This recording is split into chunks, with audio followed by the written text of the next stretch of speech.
casana ama guduud ah waa gartay haddaba waxaan u socday kowda ayaan geynayaa sababtaan u geynayaa maxaa waaye dhagaxan ayaa weyn 20 gram ayuu gaarayaa haddaba saacaddii sidaan aan u saarayaa anoo walaalsaan u qabsanaya halkaan meesha laga qabsana waaye halkaana waa speakerkii ama samiicadii kuwaanna waa shaxdii hadda aan ka soo sheekeynayay tanna waxaan idhi waa screenka wax laga akhriyo badhamadan waa ka soo sheekeeyey kana waxaan idhi waa laga dheeray waa laga gaabiya dheeraynta iyo gaabinta aan ka hadlayno walaal waxaa weeye waa sidan hadda waa dheereeyey hadda sidan waa u gaabiyey haddaan rabo marka inaan dhagaxan tusaale oo kaleeto aan halka dhigo halkii uun baan soo qabanayaa dhagaxii sidan aan u saaraya walaal anoo qaacidadii isticmaali doona sidaan ahayd ila soco marka walaal ila soco waxaan samayn doonaa dhagaxii marka meel siman dhagaxan marka shuruudiisu maxay tahay walaal isagoo wasaq lama saaraysid oo boor leh isagoo qoyan ma saaraysid isagoo kulul ma saaraysid isagoo jilif leh ama xog lama saaraysid meel siman oo smooth ah oo sidan oo kale aan u nadiifiyey ayaan saarayaa sababta inta aan soo sheegay haddii aan ku shaqeeyo natiijo qaldana walaal ii soo baxaynaysa sidaas oo kale afkan waxaan idhi walaal waxaan ka ilaalinayaa bir waxaan ka ilaalinayaa gacantayda waxaan ka ilaalinayaa qoyaan haddii lacala oo iga wasaqaysto walaal waxaan samayn doonaa programka loo yaqaano tana lagu nadiifiyaa waayo warqadan baleenka ah qaybna waxay ka tahay qoraal oo instructionkii ku qoran macluumaadkii qaybna waxay ka tahay sidaan oo tusaale oo kale haddii iga wasaqaysato sidaan ayaan walaal ku samayn doonaa soo ururi walaal marka waxaa noo socotay saacadan DMT-da walaal markaa haysatid DMT-da walaal markaa haysatid dhagaxa koow kaaga bilaabanayaa waana fahamnay koowda maxay uga bilaabanaysaa qaacidada halkan ku qoran ayaan ku bees gareynayaa okay saacadan kale to aan haysto DMT-du ma ahan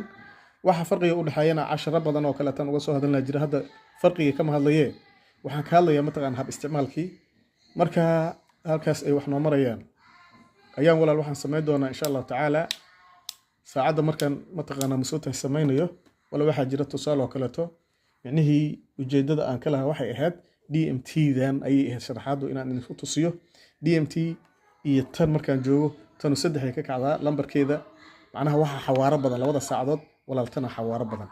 labada saacadood tana xawaaro badan xawaaraha maxaan kala jeedaa tan hal markaan geynayo halkeedaas iyo tan markaan 3 geynayo ayaa isku mid ah walow ayadoo qaacidadii wali ay ku bees garaysan tahay laakiin waxaad maanka ku haysaa walaal saacad kastood heshid waxaad ku niyada ku haynaysaa waa nuucee walaal DMT haday tahay kowday ka bilaabanaysaa dhagaxu hadduu weyn yahay walaal oo kan oo kale oo ka weyn yahay waxa weey mataqaana siiradan waa baabiin doontaa walaal see u baabiinaya ma saacadan diminaya maya wax yaraan gadaal u celinaya wad aragtaa soo maahin wax yar ayaan gadaal u celinaya haddii dhagaxu uu ka weyn yahay ama qiyaastii uu la eg yahay mataqaana musuuta dhagax calaa cashaydan oo kale tala oo kale haduu yahay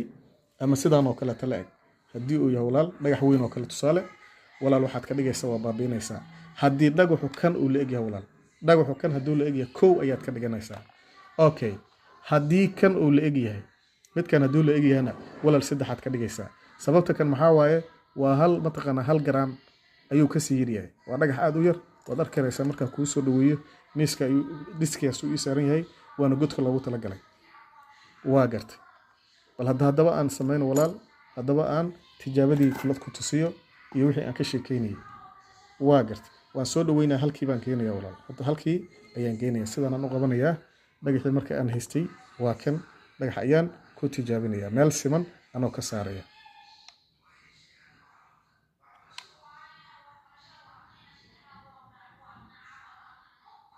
waka wuxuu ii gaarayaa intaas waa in saacadu ay ku laabataa meesheedii waayo waxaad arkaysaa qof isla markiiba ku sii qabanaya marka la aan kugu celiyo dhagaxii hadda waxay ii maraysaa saacadu hal waayo dhagax